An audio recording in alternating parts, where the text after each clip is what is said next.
अच्छा, आज का जो आपका लेक्चर है प्रोजेक्ट 2 का लेक्चर है। और प्रोजेक्ट 2 के अंदर जो है आपके पास हम देख रहे हैं कि व्हाट इज़ डेटाबेस। सो आपने डेटाबेस को कैसे हैंडल करना है, और आज हम कुछ इसके प्रैक्टिकल वर्क की जो है वो इसमें आपको बात करेंगे कि आपने कैसे प्रैक्टिकल जो इस पे काम है वो करना है। और ये आपका बेसिकली एक फ्रंट एंड है। अगर हम एक जनरल वे में बात करें कि आप डेटाबेस में कैसे जो है वो काम करते हैं। सो ये आपका एक फ्रंट एंड है, जैसे कि ये आपकी एक लैपटॉप की स्क्रीन है, ठीक है, डेस्कटॉप की कुछ भी, ये आपका जो है इसमें फ्रंट एंड है।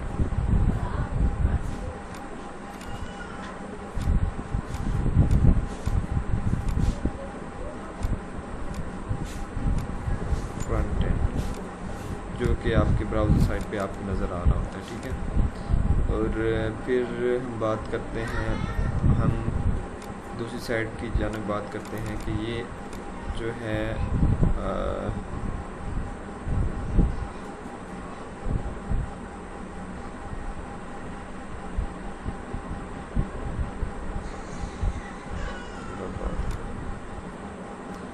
अच्छा, ये अब हमारे पास अब ये इसकी बैक एंड साइड है, ठीक है,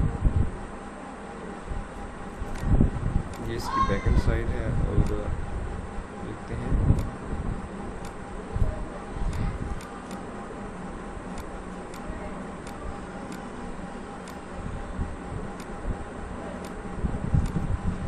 अच्छा। और यहाँ पे ना एक इसकी डेटाबेस आपके पास स्टोर होती है। मैं आपको पहले भी इसके बारे में जो आइडिया दे चुका हूँ, ठीक है। एक आपके पास डेटाबेस है,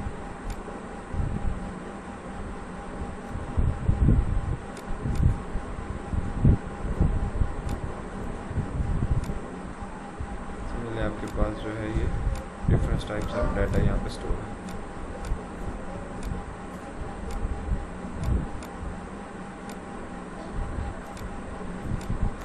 सो अब आपका जो काम है बेसिकली आपने जो है आपका फ्रंट पेज जो यहाँ पे नज़र आएगा, बैकएंड पीएचपी यहाँ पे नज़र आएगी। उसकी नज़र आने से मकसद उसमें जो फंक्शंस होंगे यहाँ पे परफॉर्म होंगे। तो उसके बाद आपके पास ये डेटाबेस है, डेटाबेस में आपने कैसे काम करना है इसके बारे में आपको आइडिया होना चाहिए। सो जो है इसके लिए आज हम जो इसके बारे में प्रैक्टिकली देखेंगे कि आप अच्छा, तो आपने डेटाबेस में डाटा कैसे स्टोर कराना है। तो इसके लिए आपके पास हम यूज़ करेंगे एग्ज़ाम को। एग्ज़ाम के बारे में मैंने आपको पहले बता चुका था कि व्हाट इज़ एग्ज़ाम। सो इसके लिए हम जो है बेसिकली एक डेटाबेस बनाएंगे।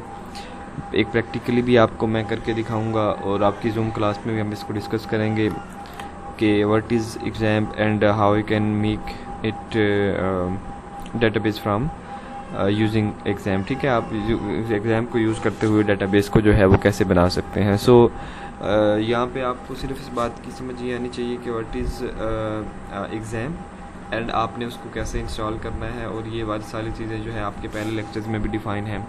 यहाँ आपने ये देखना है कि आपने एग्ज़ाम को यूज़ करते हुए डेटाबेस को कैसे क्रिएट करना है। सो सबसे पहले आपको डेटाबेस की समझ होनी चाहिए। उसके बाद जो है हम चलते हैं आपके एग्ज़ाम कंट्रोल पैनल की तरफ। अगर मैं आपको एग्जांपल दूं, यहाँ पे सर्च में मैं आपको साथ साथ ये करके भी दिखाता हूँ, और यहाँ पे मैं आपको समझाऊंगा। अगर मैं यहाँ पे लिखता हूँ एग्ज़ाम, ठीक है, एग्ज़ाम, ठीक है, ये इसके कंट्रोल पैनल, मैं इसको ओपन करता हूँ तो आपके सामने एक स्क्रीन ओपन होगी जो कि यहाँ पे आप देख सकते हैं। और यही पिक्चर, यही जो तस्वीर है मैंने आपको इमेज की शक्ल में दिखाई है, ताकि इसके ऊपर जो मैं पॉइंट करके आपको चीज़ों को समझा सकूँ। सो मैं इसको यहाँ पे क्लोज़ करता हूँ। अब आप यहाँ पे देखें, आपको डिफरेंट चीज़ें जो हैं वो यहाँ पे देखने को मिलती हैं।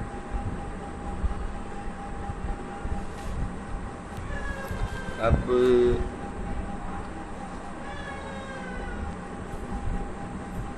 अच्छा, जो आपको डिफरेंट चीज़ें हैं यहाँ पे देखने को मिल रही हैं। चलो मैं इसको ये कर रहा हूँ। आप अच्छा, ये आपके पास जो है एग्ज़ाम कंट्रोल पैनल, ये आपको जो है वो दिखाया गया है। सो इसमें कुछ चीज़ें हैं आपको बताने वाली, मैं आपको भी बताता हूँ। अच्छा, ये आप जो है फ्रंट पे देखें अपाची। बेसिकली ये आपको जो है कुछ सर्वर्स जो होते हैं इनको स्टार्ट करने की ज़रूरत होती है, और ये आपने यहाँ पे आके इनको क्लिक करना है। अगर आपने PHP को अपने उस पर रन करना है तो आपको ये सर्वर जो है यहाँ पे स्टार्ट करना पड़ेगा। और अगर आपने SQL जैसे कि डेटाबेस की क्यूरीज़ कुछ भी जो कि आपने रन करनी है तो आपको ये जो है स्टार्ट है यहाँ पे जो है क्लिक करना पड़ेगा। सो इसके लिए आपको ज़रूरी है इन दोनों को स्टार्ट करें। अमूमन ये दोनों आपको जो है कुछ करने के लिए जो भी आपने वेबसाइट में, क्योंकि आपकी PHP और डेटाबेस का काम जो होता है आम तौर पर ज़्यादा होता है, तो इसके लिए आपको इन दोनों की ज़रूरत पड़ती है। एंड आपको ज़रूरत होती है कि हम इन दोनों को क्लिक करें ताकि ये दोनों जो है स्टार्ट हो। तो आपने इन दोनों को क्या करना है, यहाँ पे आके क्लिक कर देना है, ठीक है। इसको भी आपने जो है वो क्लिक करना है। सो आपका जो सर्वर स्टार्ट होने के बाद कुछ यहाँ पे जो चीज़ें हैं आप यहाँ पे देख सकते हैं, यहाँ पे आपको शो हो जाएंगी। अगर कोई प्रॉब्लम हो तो यहाँ पे आपको जो है एरर मैसेज भी शो हो जाता है। इससे आपको पता चलता है कि यहाँ पे कुछ एरर है, ठीक है। सो ये इसका वो है, मैं आपको साथ में इसका प्रैक्टिकल भी दिखाता हूँ कि कैसे आपने जो है इसको करना है। ये आपका एग्ज़ाम का कंट्रोल पैनल जो है आपके सामने ओपन हो चुका है। सो मेरा ये ऑलरेडी वर्क कर रहा है, तो मैं इसको एक बार बंद करता हूँ, दोबारा से चलाता हूँ।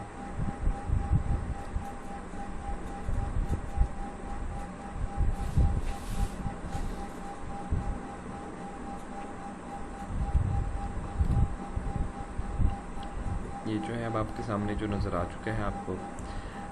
एक और चीज़ मैं यहाँ पे आपको बताना जो भूल गया, तो आपकी यहाँ पे बेसिकली कुछ पोर्ट्स नंबर जो होती हैं, जहाँ पे ये सर्वर जो जिस पोर्ट पे रन होता है वो यहाँ पे लिखी आती है।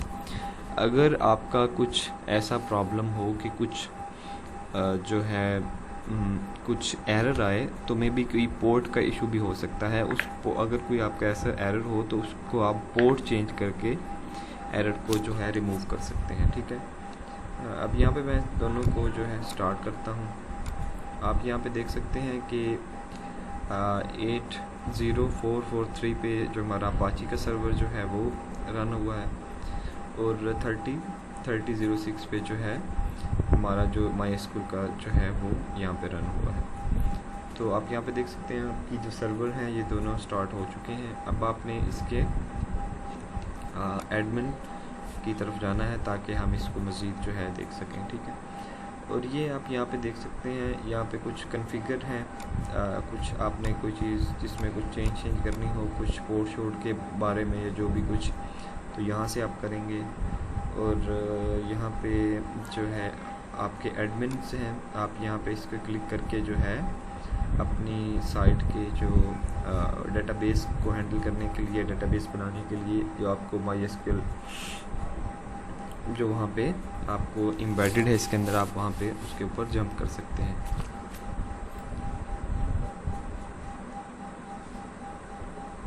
अब मैं यहाँ पे क्लिक करूँगा एडमिन पे, और मेरे पास ये पेज ओपन होगा। सो ये पेज क्या है, अब बेसिकली पहले हम इसके बारे में डिस्कस कर लेते हैं, उसके बाद हम वहाँ पे क्लिक करके इसको जो है वो देखेंगे। सबसे पहले आप यहाँ पे देखें, जब मैं वहाँ पे एडमिन में क्लिक करूँगा तो ये पेज मेरे पास जो है ओपन हो जाएगा। अब बेसिकली ये PHP माई एडमिन के नाम से ये आपको जो है पेज है वो सामने नज़र आएगा। अब ये बेसिकली है क्या, सो इसके बारे में हम बात कर लेते हैं। यहाँ पे आप देखें बेसिकली ये आपको ये डेटाबेस जो है वो नज़र आ रही है, ठीक है। और ये आपके पास जो है डेटाबेस है। सो यहाँ पे जब आपने कोई भी न्यू डेटाबेस जो आपने बनानी है, तो यहाँ पे आप न्यू पे क्लिक करेंगे, ठीक है। और the different types of database which are which show here, आप यहाँ पे देख सकते हैं कि डिफरेंट डेटाबेस जो कि ऑलरेडी पहले बनी हुई हैं वो आपको यहाँ पे नज़र आ रही है, जैसे कि Laravel 54, login, my SQL, performance schema, PHP my admins, SMS students, ठीक है। ये जितनी भी डेटाबेस हैं वो सारी यहाँ पे पहले से बनी हुई हैं। If you want to make a new database here, you can click on new button here, and after when you click on the new button, the window which show here, ठीक है, आपको एक नज़र आएगी जिसमें आगे मज़ीद आपने टेबल का नाम सेलेक्ट करना होगा, तो इससे बाद आपकी जो है डेटाबेस यहाँ पे बन सकती है। अच्छा, यहाँ पे आपको कुछ जो है डेटाबेस सर्वर्स जो है उसकी कुछ चीज़ें यहाँ पे जो शो हो रही हैं, जैसे कि उन्होंने बताया है कि ये इस एड्रेस पर जो है ये रन होता है या हो रहा है, ठीक है। उसके बाद सर्वर टाइप जो आपके मारिया DB है, मोंगो DB है, इस तरह की जो है ये इस चीज़ में एम्बेडेड होती हैं। और उसका यूज़र नेम क्या होता है जो कि आम स्टैंडर्ड में, ठीक है। तो ये कुछ चीज़ें हैं आपको। उसके बाद वेब के बारे में आपको यहाँ पे बताया गया है। अपाची एक डिस्ट्रीब्यूशन है जो कि वेब सर्वर है वो जो आपको प्रोवाइड करता है, और उसके बाद आपको एम्बेडेड PHP इसमें प्रोवाइड करता है, ठीक है। PHP का वर्जन क्या है वो आप यहाँ से देख सकते हैं। तो ये सारी चीज़ें आपको यहाँ पे नज़र आ रही होती हैं। अब हमने क्या करना है, अगर हमने एक नई डेटाबेस बनानी है तो हमने इस न्यू पे क्लिक करना है। तो सबसे पहले तो हम ये देखते हैं कि ये एग्ज़ाम का हमने जब ये कर लिया, तो अब मैं इस एडमिन पे क्लिक करता हूँ जो कि हमने जिसके बारे में पहले बात कर रहे हैं। आपके पास अब ये वही चीज़ जो है वो ओपन हो चुकी है जिसके बारे में हम बार बार बात कर रहे हैं, ठीक है। वो डिफरेंट किस्म की ये चीज़ें आपके पास ओपन है, और आपने अगर अब अपनी नई कुछ डेटाबेस बनानी है तो आप न्यू पे क्लिक कर सकते हैं। After clicking on new button you can see, यहाँ पे एक नई विंडो जो है शो होगी। अब इसमें क्या क्या चीज़ें हैं वो हम इस लेक्चर से एक बार देखते हैं, फिर यहाँ पे आते हैं दोबारा। और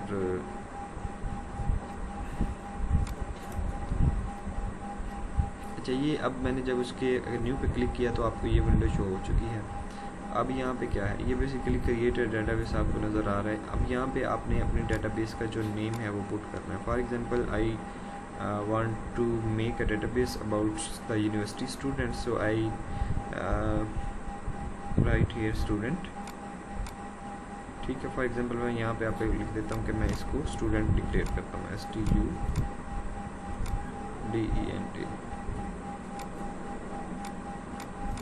और मैं यहाँ पे इसको क्लिक ऑन क्रिएट बटन पे क्लिक करता हूँ। तो इससे क्या होगा कि मेरी डेटाबेस क्रिएट होगी जो कि स्टूडेंट्स के नाम से डेटाबेस का नेम होगा, और उसको मैं जब क्लिक करूँगा क्रिएट बटन पे तो वो एक जो है क्रिएट हो जाएगी। सो आफ्टर दैट उसके बाद जो है हम देखेंगे कि आपने कैसे जो है उसके टेबल्स उसकी जो फील्ड्स हैं आपने कितनी रखनी है, फील्ड्स में डाटा क्या रखना है, ये सारी चीज़ें जो है हम यहाँ पे देखने वाले हैं। अच्छा, उसके बाद आपने जब डेटाबेस क्रिएट कर ली तो आप फॉर एग्जांपल आपने डेटाबेस का नाम रखा स्टूडेंट्स, ठीक है। स्टूडेंट नाम रखा। अब आपने रखना है टेबल का नाम। आपको शायद याद होगा मैंने आपको कहा था एक डेटाबेस के अंदर बेशुमार किस्म के टेबल्स पॉसिबल हो सकते हैं, ठीक है। तो आपने जो है एक टेबल का नाम स्टूडेंट रखा है, या आप डेटाबेस का नाम यूनिवर्सिटी रख सकते हैं, उसके अंदर एक जो है स्टूडेंट्स टेबल रख सकते हैं, टीचर रख सकते हैं, ठीक है। तो डिफरेंट किस्म की हो सकती हैं। आइए हम देखते हैं अब अपने कैसे इसको प्रैक्टिकली करना है। अब ये जो चीज़ है मुझे यहाँ पे शो हो चुकी है। मैं इसको एडमिन पे क्लिक करता हूँ तो ये मुझे यहाँ पे शो हो रही है, ठीक है। मैं जो है यहाँ पे न्यू पे क्लिक करता हूँ, और after clicking on the new button the new window will show here. आप यहाँ पे देख सकते हैं कि अब यहाँ पे मैंने इसका नाम रखना। फर्स्ट कल मैं यहाँ पे लिखता हूँ यूनिवर्सिटी।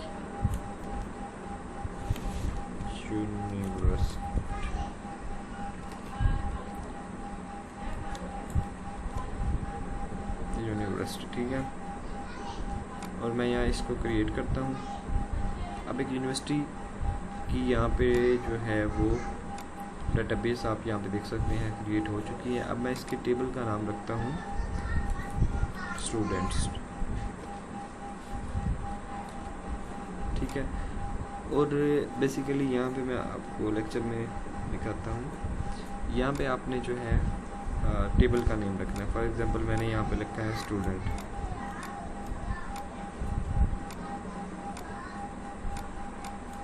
और यहाँ पे बेसिकली आपने नंबर ऑफ़ कॉलम लिखने हैं। अगर स्टूडेंट का आप नाम लिखना चाहते हैं ID, student name, student roll number, student, अब आपने ये डिपेंड करता है कि आप क्या क्या रिकॉर्ड स्टूडेंट का सेव करना चाहते हैं। तो उसके लिए आपको जो है उतने फील्ड्स की ज़रूरत होगी। फॉर एग्जांपल अगर आपका रिकॉर्ड जो है 4 कॉलम में पूरा हो जाता है तो आप 4 लिख लें। अगर 3 में आपने करना है तो आप इसको तब्दील कर सकते हैं। फिर अगर आपने 5 रखनी है तो इस तरह से। सो मैं यहाँ पे इसको फॉर एग्ज़ाम्पल 4 जो लिखा हुआ है इसको मैं चलिए 4 ही रहने देता हूँ। आप यहाँ पे देख सकते हैं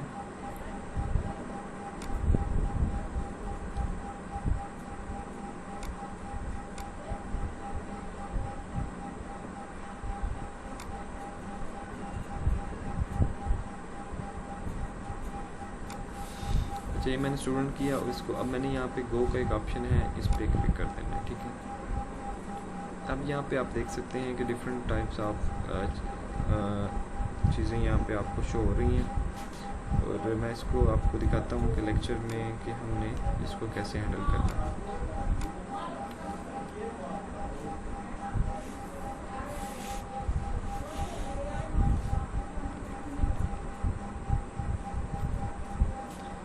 अच्छा, ये आप यहाँ पे देख लें, आपको जो नेम है वो नज़र आ रहा है। और आपने बेसिकली अब यहाँ पे फील्ड्स का जो नेम है वो यहाँ पे स्पेसिफाई करना है। फॉर एग्जांपल आपने यहाँ पे कहते हैं आपने पहला जो फील्ड है यहाँ पर लिखना है आईडी। हम याद आपने उस टेबल को रिमाइंड करना है जो कि मैं आपको बार बार बना के दिखाता था। तो उसकी वजह यही थी कि आपको प्रैक्टिस हो सके चीज़ों की।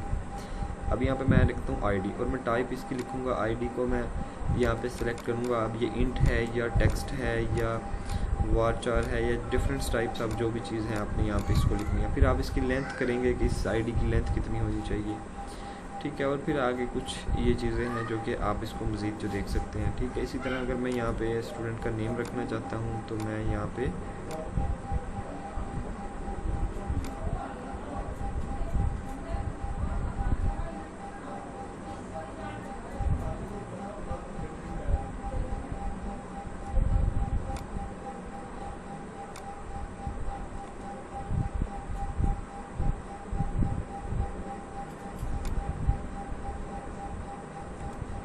अच्छा आईडी है, नेम है, उसके बाद आपके पास जो है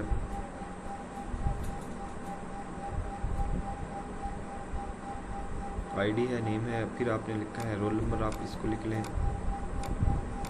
फिर आप यहाँ पे इसको लिख लें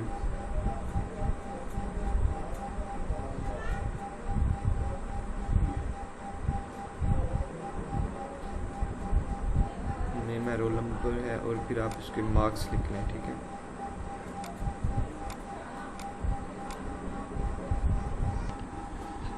अच्छा, ये जो है यहाँ पे जब हम एक टेबल की बात किए करते थे, शायद आपको याद हो, मैं यहाँ पे आपको जो है वो ड्रा करके दिखाता हूँ। हम बात करते थे अक्सर ऐसे टेबल की। मैं आपको जो है यहाँ पे एग्जांपल देता था।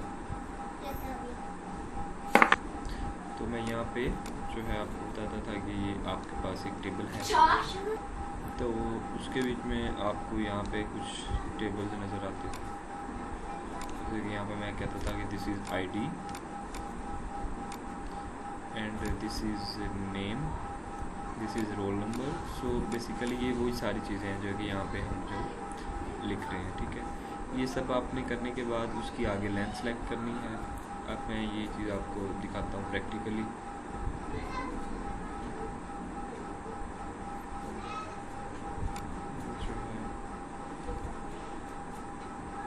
यहाँ पे आप देख सकते हैं। अब मैंने यहाँ पे लिखना है आईडी, ठीक है, और मैं इसकी टाइप लिखता हूँ इंट। अगर आपने इसमें टेक्स्ट करना है तो आप टेक्स्ट कर सकते हैं। अगर आपने यहाँ पे डेट है तो डेट यहाँ पे सेलेक्ट। आप अपने इसमें कुछ लेंथ डिफाइन करते हैं, फॉर एग्जांपल मैं इसकी 11 कर देता हूँ। अब आपने यहाँ पे नेम सेलेक्ट करना है, फिर आपने इसको करना है कि टेक्स्ट है, फिर इसकी आपने कुछ अगर लेंथ है वो डिफाइन कर देंगे। फॉर एग्जांपल आप कहते हैं कि 20 कैरेक्टर, ठीक है।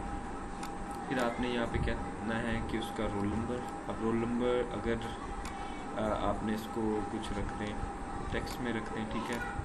अगर आपने उसका फिर रखना है कि डेट ऑफ बर्थ है तो आपने यहाँ पे उसकी जो है डेट सेलेक्ट कर देनी है, ठीक है। और यहाँ पे नीचे आके आपने इसको कर देना है सेव। अब आपके पास ये रिकॉर्ड जो है वो सेव हो चुका है, आप यहाँ पे देख सकते हैं, ठीक है। तो अब यहाँ पे जो है आपको डिफरेंट ऑप्शन अवेलेबल हैं, आप इसको चेंज कर सकते हैं दोबारा जाके वहाँ पे उसकी आईडी और जो भी, ठीक है। और उस पर बैक जा सकते हैं, उसका नेम चेंज कर सकते हैं, और ये आपके पास जो है वो स्टोर। अब अपने इसके स्ट्रक्चर में जाएंगे और अब आप यहाँ पे गो पे क्लिक कर देंगे।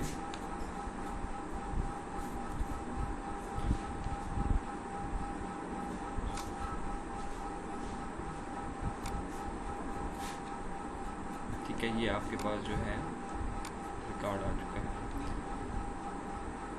अब आपने इंसर्ट पे जाना है अगर आपने कोई चीज़ इसमें इंसर्ट करनी है, ठीक है। तो आईडी आप लिख दें यहाँ पे, फॉर एग्जांपल आप लिख दें 1, आईडी 1, नेम आप लिख दें for example Ali, roll number आप लिख दें ADP CS 1, roll number, date आप यहाँ पे आप लिख दें कुछ भी, ठीक है। और यहाँ पे आप सेव कर दें, ठीक है। ये आपका एक रिकॉर्ड जो है सेव हो चुका है, आप इसको ब्राउज करके देख सकते हैं। ये आप देखें कि name ID 1, name Ali, ADP CS, ये आपके पास जो रिकॉर्ड है वो सेव हो चुका है। अब काम इतना सा है कि आपने PHP के साथ इसको कनेक्ट करना है और इस डाटा को यहाँ से उठा लेना। आप इसको डिफरेंट रिकॉर्ड जो है वो यहाँ पे सेव कर सकते हैं। सो ये बेसिकली सारी डेटाबेस है। अगर आपने इसके ऊपर अपनी जो है प्राइमरी की किसको सेट करना है, वो हम जो बात कर रहे थे, ये आपकी जो है बेसिकली वो जगह है, आपने प्राइमरी की जो है वो सेट करनी है, ठीक है। तो यहाँ पे आप जो है प्राइमरी की जो है वो सेट। सो ये आज का आपका लेक्चर है, इसमें अगर किसी को कोई प्रॉब्लम हो तो मुझसे शेयर कर सकता है। तब तक के लिए इजाज़त।